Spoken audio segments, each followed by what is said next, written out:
Magandang araw mga kalagahino vlogs. Ito lang naman yung pinagkaabalahan ko kanina. Dahil nga medyo maluwag ang schedule ng mga madam today, nakapag-open kami ng shop. Tapos sinamantala ko na rin ang pagkakataon na makapaglipat ako ng halaman sa kanya-kanyang lalagyan. Nakakalungkot nga lang dahil yung ibang halaman na tinanim ko ay hindi umubra. Hanggang mailipat ko na sila sa permanent na lalagyan. Sa dami ng itinanim ko na radish and pechay, ni isa ay walang nakasurvive. Hindi rin pala tumubo yung aking sibuyas at dahon ng sibuyas. Bale sa lahat pala ang tanging nakasurvive lang ay eto, bell pepper, sili na green, talong at nag-iisang okra. Kaso sa kasamaang palad ay naputol ko pa kaya wala nang natira kahit may isang okra. Pag kami namalas ka nga naman talaga. Noong nag-survey pala kami, kumuha ko nitong balat ng palay. Nakita ko lang pala ito sa may daanan. Papunta pa lang kami sa area na pagsosurveyan namin. Kaya sabi ko pagbalik namin na uuwi na kami ay kukuha ako. Naisip ko kasi na gawin siyang dagdag pataba sa lupa ng mga halaman. Well, hindi na rin naman masama yung nabuhay ko ng mga halaman. Dahil unang beses pa lang naman ito at sa susunod ay alam ko na yung ibang technique. Sa susunod na mag-order ulit pala ako at itatanim ko na sila, erekta ko na silang ilalagay dun sa permanenteng lalagyan nila. Para iwas putol, di masasayang, less sa trabaho, at siguradong tuloy-tuloy na mabubuhay. At sa puntong ito nga ng aking buhay, ay pinapanood lang ako ni Madam habang nagtataktak at nagbabalik ng lupa. Gustuhin man daw niyang tumulong ay hindi dahil baka kung ilan na lang yung matitirang puno. Bago ko nga pala ilipat yung halaman ay tinataktak at ibinabalik ko ulit yung lupa. Kasi yung ibang lupa sa paso ay tuyo na masyado kaya kinakailangan ko pa itong durugin ulit at basain. Saka kahit papano ay nakakondisyon ng lupa bago natin lagyan ng permanenteng halaman. Bala ko pala na bago ulit ako mag-order ay kumuha muna ako ng mga lupa at lalagyan ko na yung mga lalagyan bago pa dumating yung mga buto. Kasi kailangan kong makompleto ang panangkap ng sinigang. Char! Grabe, sobrang nanghinayang talaga ako dun sa nag-iisang puno ng okra. Akala ko kasi ay hanggang ugat ko na siya nasalok. Yun pala ay hanggang kalahati lang kaya naputol siya. At sa mga nagtatanong naman kung saan ko binili, yung mga pinaglilipatan ko ay ilalagay ko sa comment box ang link neto. Yes B, magtanim na tayo kasi sa sobrang mahal ng gulay ngayon, parang yung 100 mo ay panangkap pa lang. Wala pa doon yung sasangkapan mo. Kaya sa panahon ngayon dapat masipag at maging practical. Madiskarte at maging matipid dahil sobrang hirap ng panahon ngayon. Hindi katulad dati na yung 100 mo ay sobrang madami mo nang mabibili. Dati sa 100 mo may bigas ka na, damay na doon ng pang-ulam. Kaway-kaway sa mga batang 90s. Kapag lumaki na to at nagkabunga na, nako panalo. Sabay libre pa yung isda dahil kapag nagpapalaot kami, ay hindi na kami bumibili ng isda. Laking tipid din talaga kapag hindi na bumibili ng isda.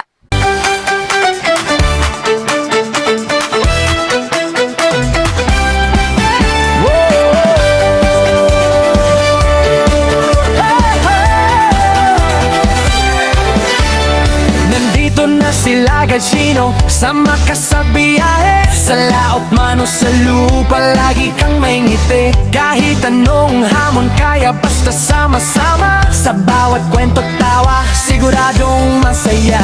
Kahit saan mapunta, may bagong matututunan. Sa bawat araw na dadaan, may saya at inspirasyon. Lagagino Globe, laging may dalang tulong. Sa opisina man o habang kami nagsusurvey.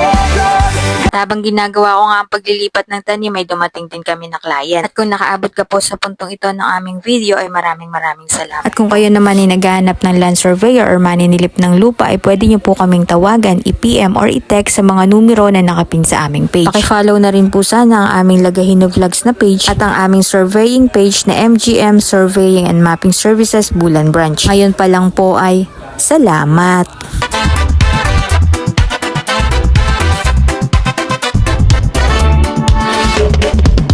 Sa bulan, nagsimula ang kwento nating masaya. May dagat, may bundok, may tao na palangiti kahit ano pang pagsubok dumako. Umaga pa lang may tawanan na kapitbahay nagkakape sa tapat ng kalsada. Simpleng buhay pero puno ng saya. Dito sa bulan lahat ay kapamilya. Lagagino Vlog, tara na't sumama. Sayahan, kulutan, kwentuhan, bawat araw na masagana. Sa bulan sorsogon, dito ang tahanan. Kahit saan mapadpad, dito pa rin babalik ang isipan. Babalik ang isipan. Hapong may inuman, may asaran pa. May gitara at video kay hanggang gabi sumasaya. Kahit may problema, kaya to together. Sa bulan solid ang samahan forever. Sa kalsada may bata tumatakbo, tumatawa. May tindera sa tabing daan, dali na bilena. Lahat dito may kwento, bago at luma. Sa vlog ko lahat yan makikita. Lagagino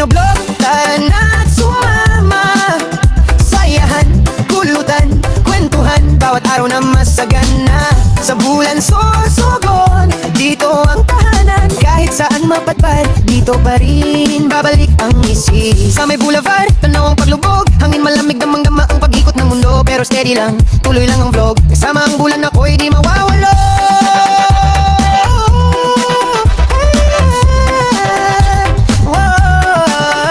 Lagazino vlog, dito ang umpisa. Samahan, tawanan, walang kapalitong saya. Bulan sursubon, panghabang buhay na. Sa bawat shot ng kamko, ikaw ang bida. Lagazino vlog, tara na't sumama. Sayan, kulutan, kwentuhan, bawat araw na masagana. Sa bulan sursugon, dito ang tahanan. Kahit saan mapatpad, dito pa rin babalik ang isipan. Babalik ang isipan. At pagkatapos nga ng lampas isang oras ay eto na. Natapos ko na lahat ilipat at isinalansan ko na lang siya dito sa gilid. Na kung saan ay kahit papano may initan sila tuwing umaga. So paano po, hanggang sa muli. Sana masayang araw nyo at huwag kalimutang ngumiti. Bye! Huwag kalimutang mag-like, share, comment, and follow!